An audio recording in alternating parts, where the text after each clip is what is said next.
and welcome to the Colaba conversation. What I would like to discuss with you today is India's green future. And that green future, of course, is a future which is a net zero future, a future in which India gets to zero carbon emissions, methane emissions, and other greenhouse gas emissions. It's a green future because it's a much cleaner future. We stop using fossil fuels, we turn towards much more sustainable agricultural practices, and we forest India's landmass as much as possible so that our forests can act like a carbon sink as well. So when we talk about India's net zero future, we are talking about a green and sustainable and prosperous future for India as well. Now, climate change has been in the news considerably over the last few months. In part, that was because of the extreme weather events that we saw earlier this year, flooding in Europe, heat waves in British Columbia, forest fires in Australia. All of these are extreme weather events that are happening more and more frequently, and which is why climate has been in the weather. But climate change was in the news as well because of COP26 in Glasgow. 200 or so countries got together to reaffirm their commitment to move towards a net zero future. And India as well announced, the Honorable Prime Minister announced that we will move to net zero by 2070. Many countries, including countries such as the US, the UK, the countries of the European Union, have all pledged to reach net zero greenhouse gas emissions by 2050. China has also announced that it will reach net zero by 2060. So India is following along with them and saying that we will get to net zero by 2070. Why is it so important to get to net zero by mid-century? If countries are signing up for 2050, 2060, 2070 targets, why is it that we are so insistent on trying to reach net zero by mid-century? Well, as you know, we are having these extreme weather events. And as you know, the earth has also been warming up since the pre-industrial era. So generally people think of the industrial era as 1800 onwards. And if you look at the world's mean temperature since 1800, that temperature has already gone up 1.2 degrees centigrade. So we are already up 1.2 degrees centigrade from where we were in 1800. And this 1.2 degrees centigrade is causing the heat waves, the flooding, the cyclones, the hurricanes, all of the extreme weather events that we are seeing right now at 1.2 degrees centigrade. And so scientists believe it's extremely important that we restrict this global warming to 1.5 degrees centigrade. At most, it should be 2 degrees centigrade, but no more than that. If we end up with warming that's more than 2 degrees centigrade beyond pre-industrial era, there are all kinds of irreversible climate changes that begin to happen, like the melting of the Greenland ice sheet, the melting of the Antarctica, and other unprecedented, unexpected changes that can happen that can completely change the way we live right now, which is very frightening and is something that we should avoid at all costs. And that is why the global community at Glasgow at COP26, as I said, reaffirmed its commitment to reach net zero by mid-century. And that's what India has committed to as well. The Honorable Prime Minister made a historic announcement because prior to that, India had not committed to net zero. India had committed to implementing a number of goals, a number of targets that would enable us to reduce our emissions, but we had not committed to reaching net zero, that is zero greenhouse gas emissions. But now we've committed. And so let me explain to you why that is such a historic announcement. India today emits about 3.5 billion tons of carbon equivalent greenhouse gases, 3.5 billion tons.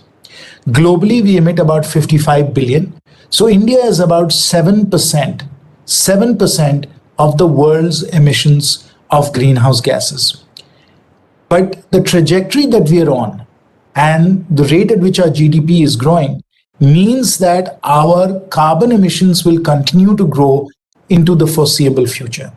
So the projections, all the modeling are showing us that we were going to keep on increasing carbon emissions year after year after year, so that by 2050, we would reach emissions of about 7.5 billion tons. Now, as I said, most of the countries in the world are going to zero by 2050. So if India was at 7.5 billion tons, that would have been quite unacceptable to the other countries of the world, and it would continue to endanger the world because of further global warming. So we had to obviously find a way to reach net zero as well. And so now, with the announcement that the Honorable Prime Minister has made, we are changing the curve. Instead of carbon emissions continuing to go up every year from 2021 onwards to 2050, we are now saying that we are not going to be in a straight line upwards. We are going to bend the curve. And as the curve bends downwards, instead of being 7.5, 10 billion tons by 2070, we are going to bend the curve and bring it down to zero by 2070. That's a historic announcement. And it means that we are going to start to make some very, very major changes to our economy, to our energy systems, to our transportation systems, and to our agriculture, not in 2050, 2060, 2070, but right now. And that is why this is a decisive decade for India. Absolutely decisive decade for India, because if we put in place the policies and the investments that will bend the curve, that will change India's trajectory, then 2070 or 2060, we will certainly reach net zero. So the next decade is decisive, and it's in this next decade we will be on a pathway that will enable us to get to net zero as well. Now, we need to do this, obviously, to enable the world to prevent global warming and to keep global warming to 1.5 degrees centigrade or somewhere in that region, certainly not more than 2 degrees centigrade. So that's why we need to do it. But there is another very important reason to do it. Because of the unprecedented interest and investment that's been going into green technologies today have in fact become more cost effective and more efficient and certainly cleaner than brown technologies.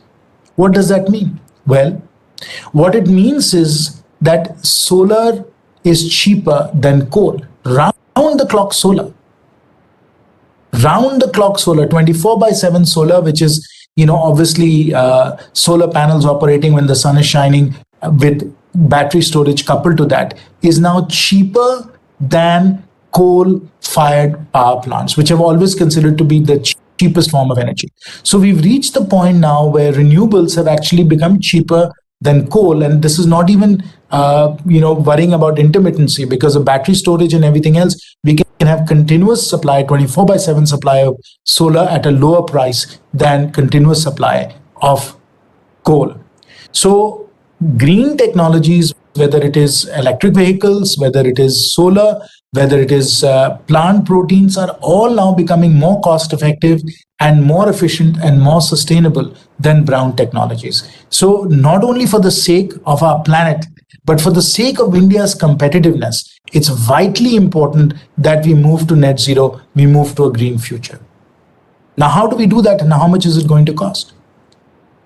People have estimated that it's going to cost India somewhere between $2 to $3 trillion over the next 30, 40, 50 years of investment. And this is return generating investment. These are not grants, these are not loans, these are return generating investments that will be cost effective, that will be affordable for India, and investments in the range of $2 to $3 trillion incremental to where we are right now over the next 30 to 40 years will enable us to get to net zero. So that's how much it's going to cost.